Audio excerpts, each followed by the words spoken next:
Bien, continuando entonces la tercera parte, hipertrofia. En este caso el miocardio ha incrementado el espesor de su pared.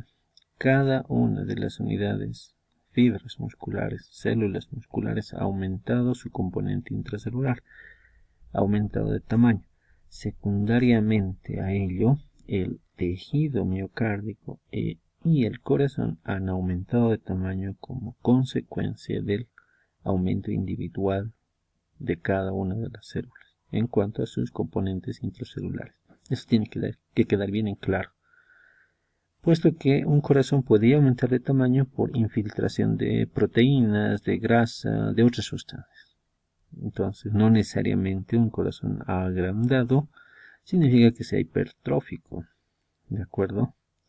Entonces, o un tumor, una masa tumoral, una metástasis de un tumor lejano al corazón.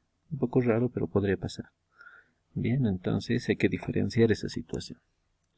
Lo mismo tenemos otro miocardio engrosado, su pared está bastante engrosada, hay áreas blanquecinas que seguramente no reciben aporte, han sufrido necrosis de coagulación, es decir, infarto, y bueno, cicatrizado seguramente.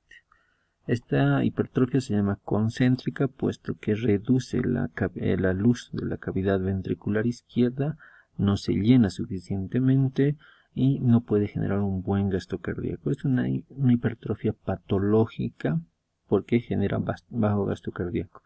Los deportistas pueden tener un grosor del ventrículo izquierdo relativamente considerable, mayor a 1 centímetro, que es lo normal. Sin embargo, la hipertrofia que los deportistas desarrollan es una hipertrofia excéntrica y la cavidad ventricular está preservada. Bien, esa es la diferencia.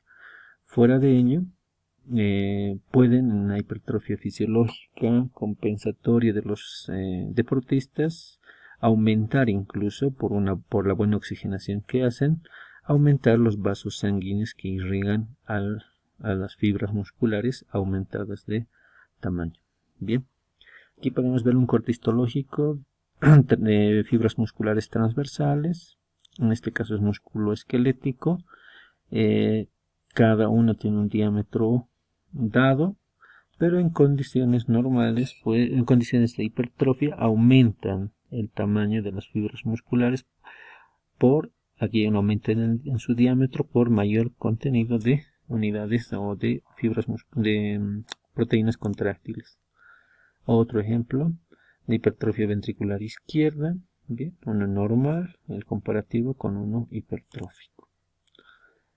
Histológicamente, aquí tenemos tejido miocárdico normal, a manera de sincitios, es la disposición, y estos sincitios pero engrosados, ¿no? Y con mayor carga de material nuclear, poliploidía. Bien. Hay una hipertrofia fisiológica que se da en el miometrio del útero durante el embarazo por acción de las hormonas. Es un útero normal y este es un útero de gestante, ¿no? Esto es un corte histológico normal, las fibras musculares, o sea, las musculares lisas están ahí, y si las comparamos al mismo aumento, las fibras musculares han aumentado de tamaño de 4 a 10 veces incluso su longitud, indican en la gestación. Esto es fisiológico, ¿no? Y va a ser reversible luego de cesado el estímulo hormonal de la gestación. Entonces hay una hipertrofia fisiológica por influencia hormonal, ¿no? Por sobrecarga de la demanda funcional también. Y hay la hipertrofia patológica que habíamos explicado lo mismo, otro gestante, condiciones normales y en condiciones gestantes, ¿no? Bajo las hormonas de la gestación. Hipertrofia, aumento del tamaño de la célula. Las glándulas, por ejemplo las glándulas endometriales en la fase secretora, se llenan de glucógeno.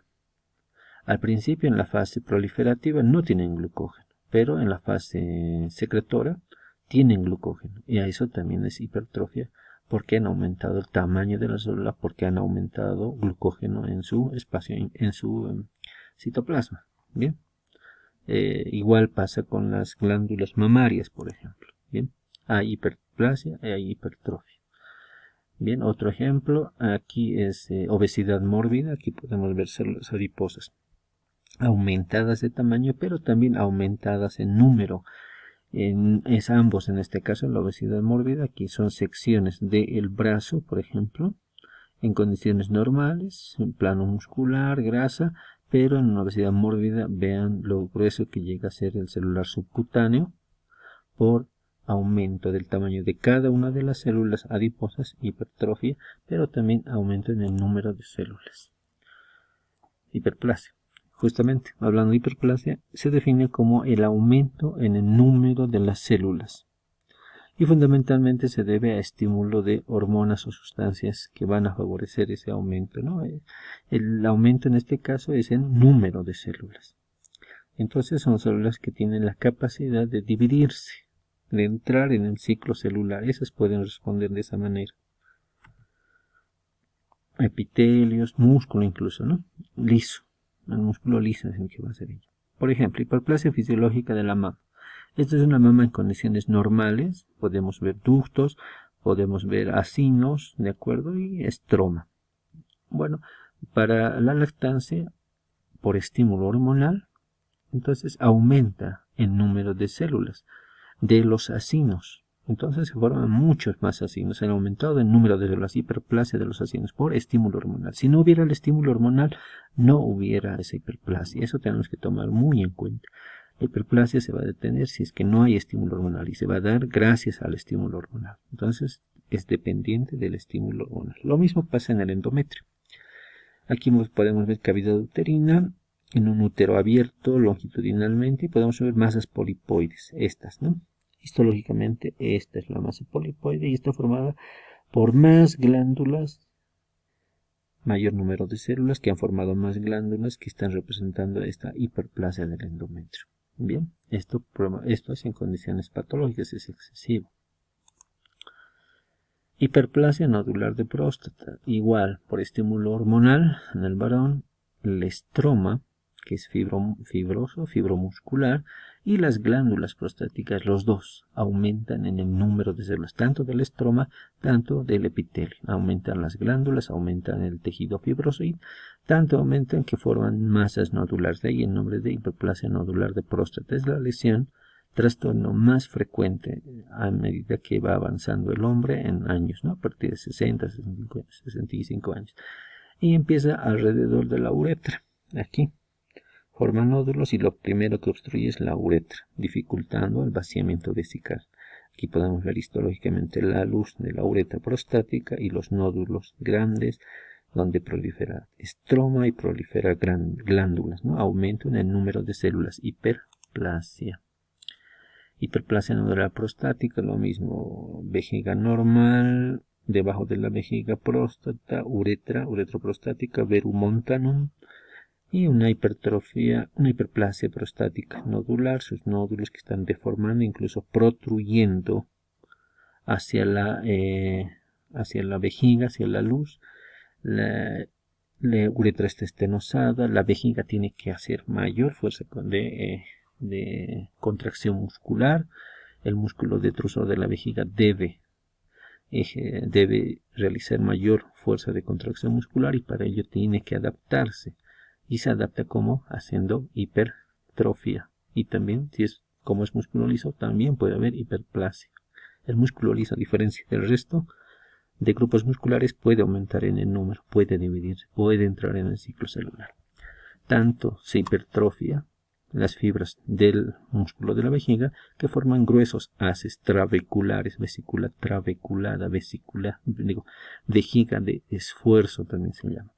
Puede acumular y retener orina, no vaciarla fácilmente porque está estenótico, estenosis, disminución del calibre de la luz adquirida, ¿no? En este caso de la uretra, que la orina puede llegar a precipitar y, dependiendo de los microorganismos que puedan existir, proteus, coli y tal más, precipitar los diferentes componentes de la orina, formar cristales y formar masas llamadas litos urinarios, ¿no? Los litos urinarios pueden irritar y bueno, generan muchos trastornos. Otra hiperplasia prostática, nódulos que comprimen la uretra, ya vimos. Aquí más evidente, miren la uretra estenótica, disminuida a una hendidura y los nódulos de la hiperplasia prostática. Otros órganos que pueden ser hiperplasia, por ejemplo las paratiroides, son pequeños nódulos que están masas nodulares, 1 centímetro de diámetro, están una detrás de cada lóbulo tiroideo, pero estas son bastante crecidas, ¿no? Bastante aumentadas en el número de células. Lo mismo aquí, esta es normal, pero estas 3 están aumentadas de tamaño, estas 2 sobre todo. ¿Qué podemos observar? En condiciones normales hay grasa y hay células oxífilas y principales en la paratiroides, como recuerdan en histología. Pero en la hiperplasia va a haber mayor número de estas células principales y oxífilas que liberan las oxífilas paratormona, ¿no? Y bueno, van a estar aumentadas en el número. El aumento del número va a ser aumento del órgano, pero lo que ha pasado primero es a nivel celular. Hiperplasia igual de glándula tiroides, forman nódulos, mayor cantidad de folículos macro y microfolículos tiroideos y forman masas nodulares. El órgano aumenta de tamaño. Tal y cual pueden ver, se puede ver incluso y diagnosticar a distancia el famoso bocio que conocemos, eso es clínico. Histológicamente puede corresponder a hiperplasia folicular, de mayor cantidad de folículos tiroideos y aumento del órgano. Hiperplasia endometrial ya lo hemos visto. Lamentablemente la hiperplasia es un terreno fértil para que ésta se convierta en displasia y luego en neoplasia maligna. Entonces eso es lo malo de la hiperplasia. Bien. Trastornos de la diferenciación celular. Ya esto es otro. Ya hemos hablado de trastornos de crecimiento celular. Ahora tenemos que hablar de la diferenciación. Bien, 2 son los trastornos de la diferenciación celular: metaplasia y displasia. En términos que son muy conocidos y van a ser muy empleados por ustedes médicos generales. Tienen que manejarlos toda la vida, igual que los anteriores. ¿De acuerdo? Metaplasia. Entonces, ¿qué es metaplasia? Es la sustitución de un epitelio maduro por otro maduro, pero más resistente a las agresiones. Sustitución de un tejido maduro por otro maduro, pero más resistente a las lesiones o agresiones. Eso es metaplasia, sustitución. La metaplasia a nivel celular es irreversible, pero a nivel del tejido puede ser reversible. Eso hay que tomar en cuenta. La metaplasia es un cambio en el fenotipo de la célula que ha originado la célula madre. En lugar de originar una célula X forma, genera una célula de Y forma. Un cambio en el fenotipo. ¿A partir de quiénes? De las células de origen. ¿De acuerdo? Bien. Eso es metaplasia. Conversión de un tipo celular diferenciado a otro. Es un cambio reversible. Dijimos sobre todo en la primera definición epitelial. Pero no solo es epitelial. Es la más frecuente, pero también puede ser del tejido mesenquimático, tejido conectivo y sus variantes de tejido conectivo. Bien. Casi siempre una respuesta a la lesión, etc. Esto corresponde a unión escamocolumnar, cuello uterino. Puede corresponder a unión entre el epitelio respiratorio superior y el epitelio respiratorio inferior. Puede corresponder a la región rectoanal, recto por este lado, ano, epitelio plano por el otro lado. Puede corresponder a la unión gastroesofágica, esófago, epitelio plano, y puede corresponder a mucosa gástrica, epitelio columnar, mucosecretor. ¿De acuerdo? O cuello uterino, epitelio plano exocervical y epitelio columnar endocervical. ¿Dónde se origina entonces la metaplasia? En estos sitios de unión de cambio brusco del epitelio de uno a otro, que no es gradual, sino cambio de plano a columnar en este caso. En esos 4 lugares que hemos mencionado son los famosos, entre comillas, llamados errores de la naturaleza. Por esa razón, porque en estos lugares pueden hacer metaplasia, sustitución de epitelio maduro por otro maduro, pero más resistente a las agresiones. Ejemplo: metaplasia escamosa bronquial. Bueno, la unión del epitelio respiratorio superior e inferior, entonces se da a partir de la glotis, ¿no? Por encima es tracto respiratorio superior, por debajo es tracto respiratorio inferior. Por arriba epitelio plano, escamoso, y por abajo epitelio cilíndrico, ciliado, pseudoestratificado, con células calicificadas.